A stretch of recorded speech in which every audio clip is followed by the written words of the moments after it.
because I really want to bring the tiny house movement more to the Midwest. And people are really interested in living smaller, more minimalist, environmentally friendly, and living in a tiny house. So if we bring the idea to the Midwest commercially, where you can come and look at tiny houses and stay in one, get some ideas for one, it gets the governmental entities a little bit softened to the idea of accepting tiny houses. Hello, everyone, and welcome back to Total Michigan, where we interview ordinary Michiganders doing some pretty extraordinary things. I'm your host, Cliff Duvinois. So a handful of weeks ago, I was having dinner with some friends, and I said, I'm going to be going over to Muskegon. I'm going to be doing some interviews over there. And one of them flipped out and said, "You have to stay at Tiny Digs." And I said, "What?" No idea what that is.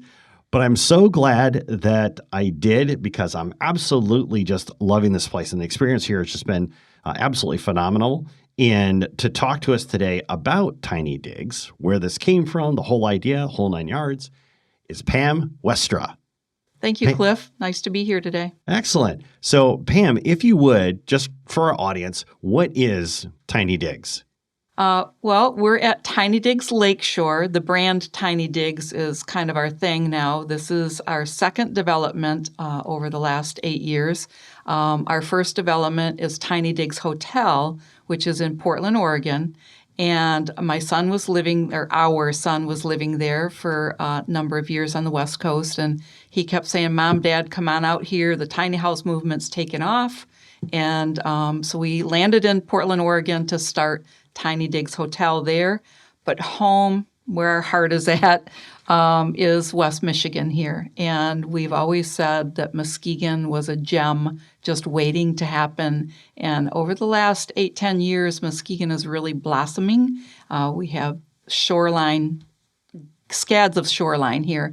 And people come here to enjoy the lakes and all the other attractions, which we'll go into more a little later. But we came home to Michigan to start Tiny Digs Lakeshore. And here we are. I happened to run into Cliff yesterday. He was staying here as a guest, and I popped out and said, "Hey, welcome to Tiny Digs." And lies the interview here today. It wasn't planned, but here we are, and I'm glad we are, because I'm a Michigander at heart, and so this is just perfect for his show. Now, every one of the tiny homes that you've got here is based on a different kind of theme. Yes. And right now we're in the tiki hut. Yeah. It's just a lot of fun. And I feel like I should have a margarita glass or something like that right now in my hand. Right. Because this place is, if you're watching this on YouTube, every one of these places is just beautifully decorated. But the tiki hut in general just makes it just feel like a party. Yeah, it's a fun little house. We have had a couple little parties in here. They're very, very tiny, so it's very, very small party of like 6 or 7 people. But it's just a fun little house, and it was just probably one of the most fun ones I've decorated so far. We have 19 tiny houses in total, and so this was just a lot of fun to try and find the treasures for. You bet. So, yeah. And so, Pam, let's take a step back here for a second. Tell us, where are you from? Where did you grow up? Well, I grew up in Wayne, which is a suburb of the Detroit area. So I'm a Detroit girl at heart. But then I went away to college at Central Michigan. And then as I was in college, I kept meeting all these cool people from West Michigan and would end up over here on weekends and stuff. And I said, well, I always wanted to live by water. And there is so much water here, lakes, rivers, Lake Michigan, which is just gorgeous. If you've never been to Lake Michigan, you got to come here, because it's like, people call it, they say it looks like you're at the ocean. So it's our little Michigan Ocean. So a lot of sandy beaches. So I ended up here a couple years after moving here. I met my husband, and we have been married now for 43 years, almost 44 years. Ooh, congratulations. And have 2 sons. And our oldest son, Kevin, helps us build all these tiny houses. He's a craftsman. We're all pretty much artists, craftspeople, and we love to create things. Now, how did you get into housing constructions, tiny homes, and decorating? How did that all come about? Well, kind of a fluky thing. My husband's dad was a home builder in West Michigan here back in the okay. day.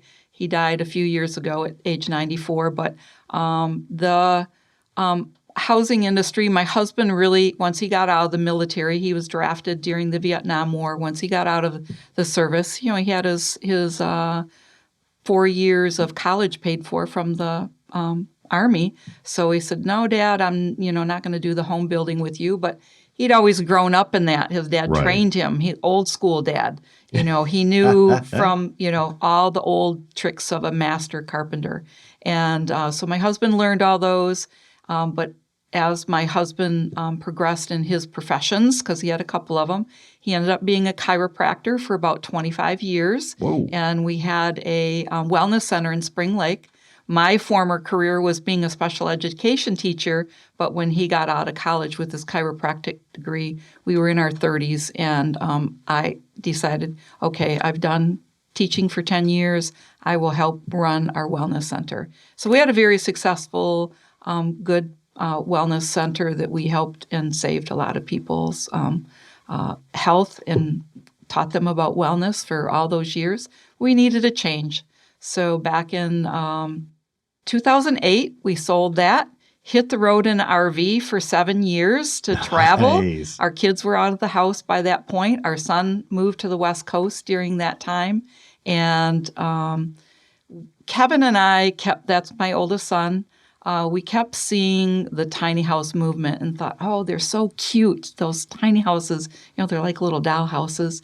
Every girl's dream when they were a little kid to have a doll house to play in, or even a kid with forts, because you'll see some of the houses are more rustic. That was my son designed, and my husband designs things. And we design all our houses, we build all our houses, but right from inception back in 2014 or so, we started creating this idea, so a good 10 years ago, and researching it, deciding what And this is over in Portland, right? Yeah, that was in Portland, Oregon. Tiny Digs Lakeshore here has only been open for like 10 months now. Oh, wow. And so it's very new.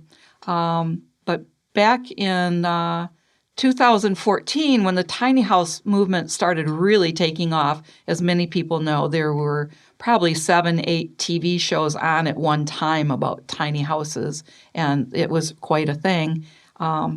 I had a lot of women friends that were single, maybe divorced or widowed, or maybe never been married, and they said, oh, this tiny house movement is so cool. Why don't you build a tiny house village where we could all go live, have a communal room where you could go do yoga, cooking, crafts, that kind of thing, and a community garden. And I said, oh, that sounds like such a great idea. And so we started checking into that. But at that time, 10 years ago, the powers that be were not ready for tiny house communities, and there just weren't any at that time. People were fighting around the nation with governmental entities, trying to get them approved, but because they were so new, so unusual, such a tiny space, they weren't sure they wanted to accept them. Now, 10 years later, all our border states in the United States all have tiny house communities. It's starting to spread inward to some of the inner states. We have tiny house communities all the way from Kentucky all the way to Florida, and they're just popping up all over. So we said, we don't have the time or the energy to fight government. And so what's another avenue that we can use to bring tiny houses into existence and acceptance so that the powers that be would accept them a little easier and not think of them as something too odd and weird. Right. And so tiny house hotels were springing up even before that 10-year ago mark, and people were developing them and people were flocking to them for a different experiential stay, to go to something different than a box hotel room with blank walls. As you can see here, we don't have blank walls here. No, you don't. It's just a fun little venture here with all the little tchotchkes around to fit the theme and fun stuff on the walls. And so it was easier to jump in the arena with the governmental entities and do a hotel. In Portland, Oregon, where we started at, where our son was living, they already had one tiny house hotel, but they were always 100% booked. So we said, Portland, Oregon's such a huge city. I think there's room for another one. And so we went there, and it only took us 3 months to get approved out there. There were lots of different stipulations, and but even Portland, as progressive as it was, accepting tiny house hotels, it took till we were there 3 or 4 years before, to legally live in a tiny house, they did start allowing them in the city of Portland. So things have advanced out there. Just to clarify this a little bit here. So you could build a tiny home if you wanted to rent it out for short term. Yes. But you couldn't live in it. You couldn't live in it full time. Oh, that's weird. Yeah. And, every town has their rules and regulations, zoning and ordinances. The zoning ordinances, zoning and planning division of your city will tell you what size house you have to build. There's minimums, and tiny houses are too small of a minimum to fit most zoning and planning ordinances. So they wouldn't allow them. So now, as far as, because here we are in Tiny Digs all these years later, so you had success over at Portland, right? You got it like up and running. Yep. At what point did you sit there and you say to yourself, holy cow, this is like a real viable business? Yeah. Well, right away. I mean, we watched the other business for a couple years as we were doing our planning to move to Portland. And we said, well, short-term rentals are taken off. 2008 is when Airbnb came into existence also. And so short-term rentals were really taking off. And so Tiny Digs is a short-term rental. We can't do over 30 days of having someone stay with us. They don't. So want I'm not moving in. Right. They don't want long-term leases, so we turn into a landlord or anything. So it's a short-term rental, vacation kind of place. We have a lot of business people, though, stay with us, too. And that's how you found us, too. Indeed. Business person in town, and then we got to meet. So, yeah.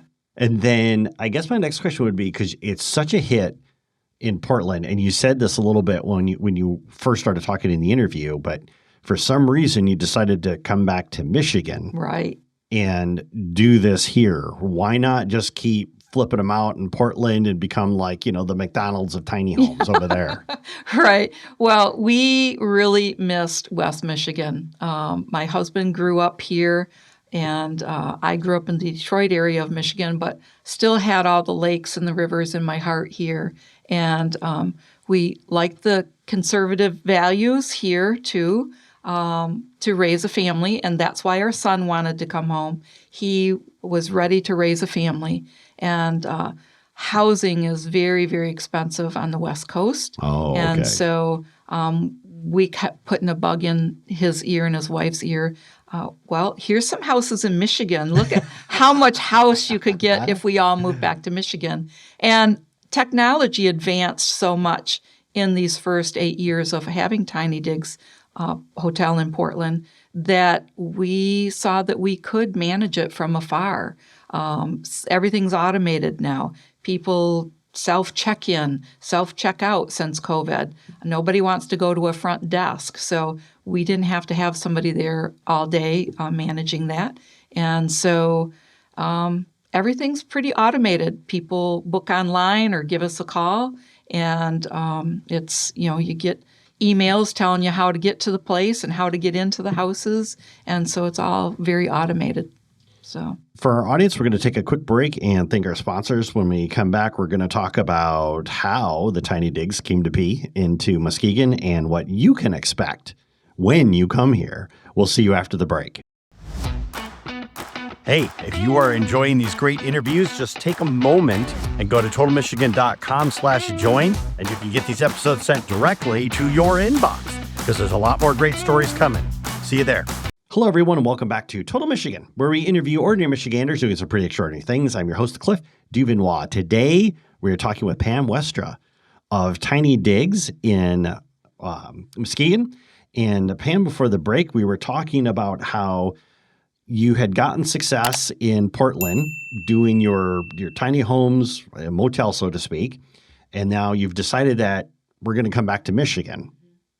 And so when you come back to Michigan and you're thinking you're going to want to do the tiny home thing here, okay. So talk to us about the process. I mean, how did you find the land? How did it go with Michigan? Because like you said, everybody seems to have their own housing requirements. So how did that work out? Well, before we even came home, it was a couple-year process before we got back here due to COVID. We had planned to come back home earlier, but we had to get everything stabilized out in Portland, Oregon again. And so when we visited, we would meet with the city and talk to them about our idea. They were very tiny house friendly. They already have a little shopping district downtown that they call the chalets. I call them tiny houses. It's little entrepreneurial, tiny businesses on our main street downtown. And so when I saw those, I said, oh, they're tiny house friendly. When we come home, maybe we'll start a tiny house development here, because I really want to bring the tiny house movement more to the Midwest so that we can have some tiny house communities for full-time living in. People want them. There's a need. It got promoted more, I think, on the coastal states where there's so many tiny house communities already, because everyone knows there's a housing shortage worldwide, not just particular states, but worldwide housing shortage. And people are really interested in living smaller, more minimalist, environmentally friendly, and living in a tiny house. So if we bring the idea to the Midwest commercially, where you can come and look at tiny houses and stay in one, get some ideas for one, it gets the governmental entities a little bit softened to the idea of accepting tiny houses. They can see how cute they can be. I know we got a bit of pushback from the community. The city was pretty for having this tiny house development here as a commercial entity, because down the road, I think they would like to look at tiny house communities here in this area. That hasn't come out yet, but it's incubating, let's say. Right. It takes a long time. Muskegon was very progressive. Just last year, they did change their zoning and planning ordinances from 850 square foot residential home down to 550 square foot requirements. So that's getting tinier. Right. Still not as tiny as most tiny houses are, though. So let me ask you that question there, because that brings up a good point. When we're talking about tiny homes, how many square footage are we typically talking about? These that we have here at Tiny Digs Lakeshore are anywhere from like 250 to 275 square feet. Okay. And that's including the loft. The sleeping area and all these that we have here is in a loft area. You walk up some little stairs, queen bed up in there. And so it's very tiny, very compact, just kind of for vacation, not a lot of storage in these. So these are only 20 foot long. Now, if somebody's going to live in one full time, we find in the tiny house world that most people, they're living in a 24, 28, 36 foot long tiny house. Right. These are 8.5 foot wide because that makes them legal to go down the road. These are tiny houses on wheels. And so these tiny houses on wheels have restrictions because of moving on the roads. Right. And so 8.5 foot wide is your standard width for road travel. You can get a special permit, and they are making some now that are 10 foot wide. And it just seems like, oh, the luxury. We have one in Portland. We call it the luxury tiny house out there because it's 10 foot wide. It feels so much bigger, and it's 20 foot long. And these are 20 foot by 8.5, so they are tiny. And We build all these tiny houses too. That was going to be So, my next question. yeah, Do you go yeah. to a catalog and say, I want this tiny house, or No, you can do that. Now I've seen, out there, you can go online and look up, prefab tiny houses. A lot of them are more like a shed kit, and I don't know how long they would last. Some of them, when I look Right. at them, and they're not on a trailer. So these are a trailer that's specifically made to build a tiny house on. They carry the weight. And then we design it from the trailer on up. And they're 2x4 construction in the sidewalls, 2x6 in the floors and ceilings, just like a residential home would be. And if you take care of one of these, it can last as long as a residential home would. We don't build them with your typical RV camping trailer kind of materials. They're built with very good quality, just like you would use in a residential home. Right. So they're going to last a lifetime or two if you take care of it, just like your stick-built house will last 100, 200 years if you take care of it. So that's what these are built like. So. You mentioned before about getting some pushback from people in the communities about this place. So not everybody was warm to tiny houses? No, they weren't. They didn't understand them. And I can appreciate that. They didn't understand. This is kind of a mixed-use area where we're at. We're in the little downtown area of Lakeside. It's a little cute, quaint neighborhood of Muskegon, and the shores of Muskegon Lake are right across the street. Lake Michigan is 4 minutes by car down the street. We have the bike path across the street, but we have all these little shops and restaurants and pubs right here within walking distance. We're 4 blocks from the high-speed ferry that comes in from Milwaukee, Wisconsin. And so people come over on the ferry and walk down from the ferry boat. They don't even have to take a car if they don't want. A lot of people come in the summertime with their bikes because pedal bikes and motorcycles, we accept all those. We have a bike path across the street that goes entirely around the Muskegon Lake, but it also hooks up to many, many trails that go across the state of Michigan. There's a trail that goes next to I-96. It goes, I don't even know how far it goes. I think it goes across the whole state. I'm not 100% sure. But the bike trails are old rail lines. And this bike path across the street hooks up to a west coast of Michigan bike trail that goes all the way up north. Right. So, and I'm sure probably to the UP. They've connected all these bike trails on the old rail tracks, and that's what this is across the street. And So when you got permission to build the tiny homes, right? Yep. You were talking about how your family, basically built-in carpenters, Yes. are building them. Yep. Talk to us about, because this is what really has intrigued me. Every single house here has its own theme, right? Right. So this is tiki. You got a farmhouse theme. You got a vineyard theme. You've got a beach theme. So did you just watch a ton of HGTV? I mean, where did you get the creative juices to say, hey, let's decorate it this way, because they all look fantastic. Thanks. Well, it's searching back in my memory, that was the first piece of paper that we wrote about developing a tiny house hotel. We definitely wanted to have themes, and so our first meeting to do that was, okay, what are all our themes? Because it's a family business. Our son, Kevin, and his wife, Stacy, build and decorate these with my husband, Bruce, and I. And we've all been involved with this whole process for the 8 years that we've been doing it. And the themes were, we said, well, I like staying somewhere that has a little different theme. But the theme idea has really taken off in the travel world also. When I was looking at different tiny house hotels around the world, I saw like a whole camp of Airstreams on top of a big building in Africa. And they had taken all these Airstream trailers and put them up there like a little campground on top of a tall building. And then there's shepherd's huts over in England. And, these they're cute little things. And, tiny houses are just cute anyhow. So why not make them a theme? And so it was real fun to decorate them and look for all the little touches to have in the tiny houses to go with each theme.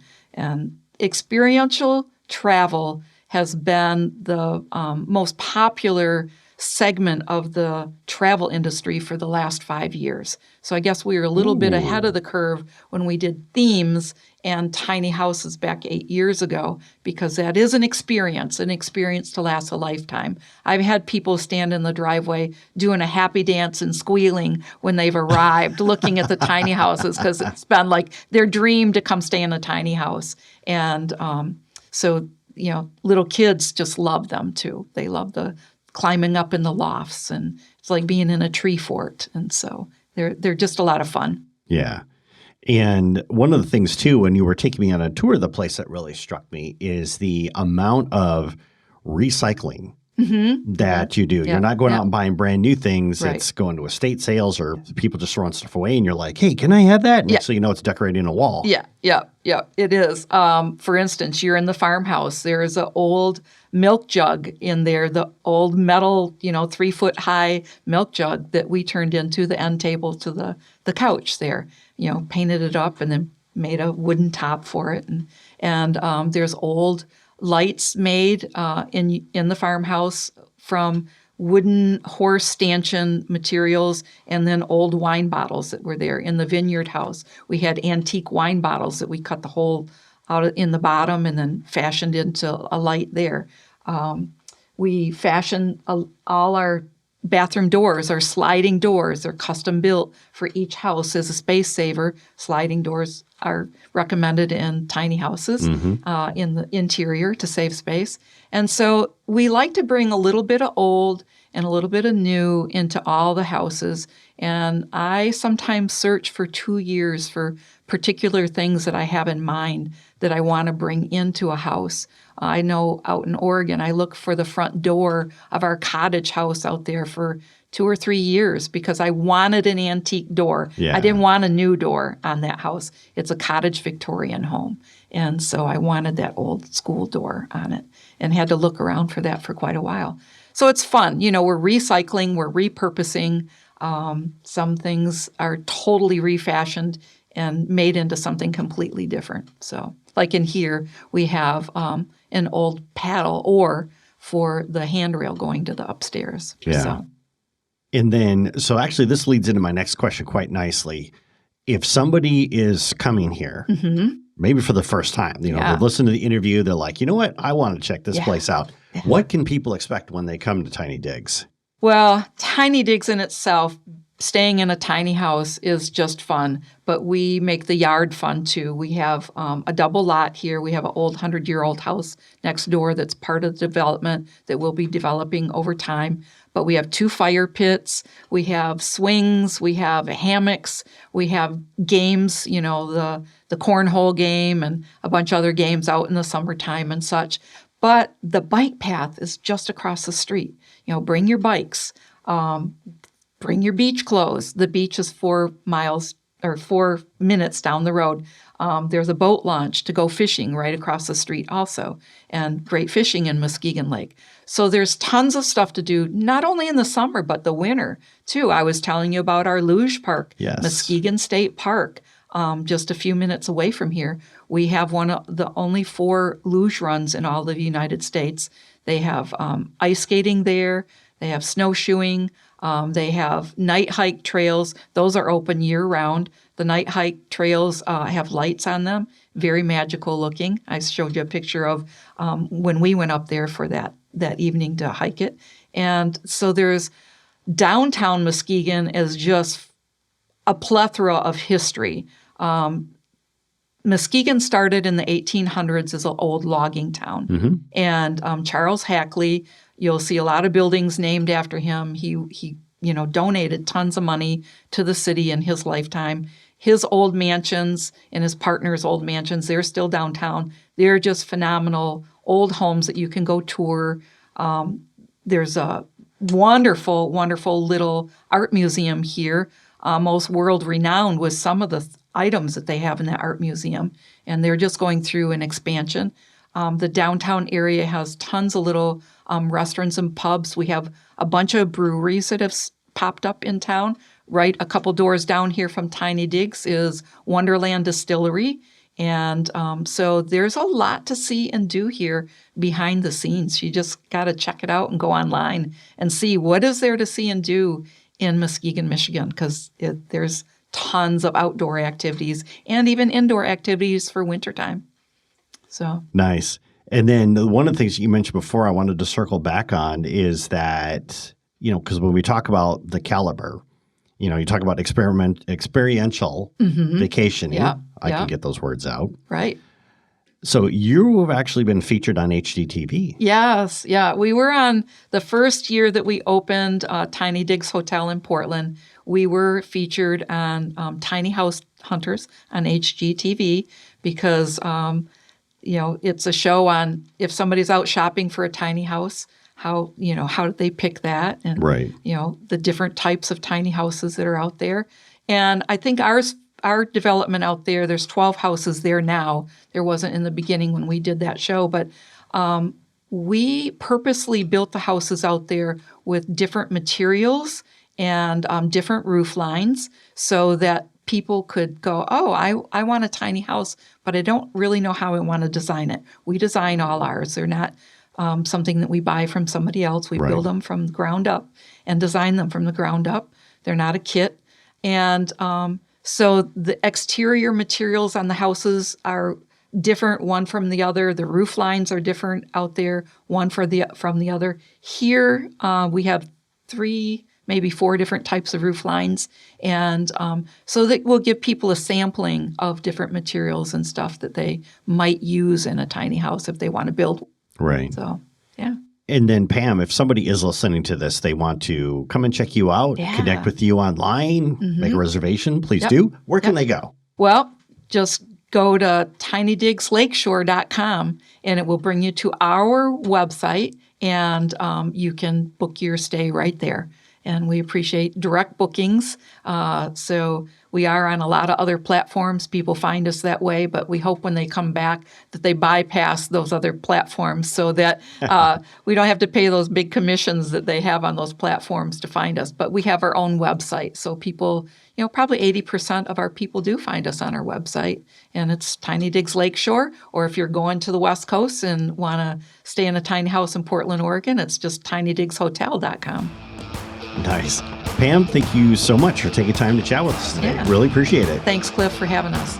And for our audience, you can always roll on over to totalmichigan.com, click on Pam's interview, and get the links that she mentioned above. We will catch you next time when we talk to another Michigander doing some pretty extraordinary things. We'll see you then.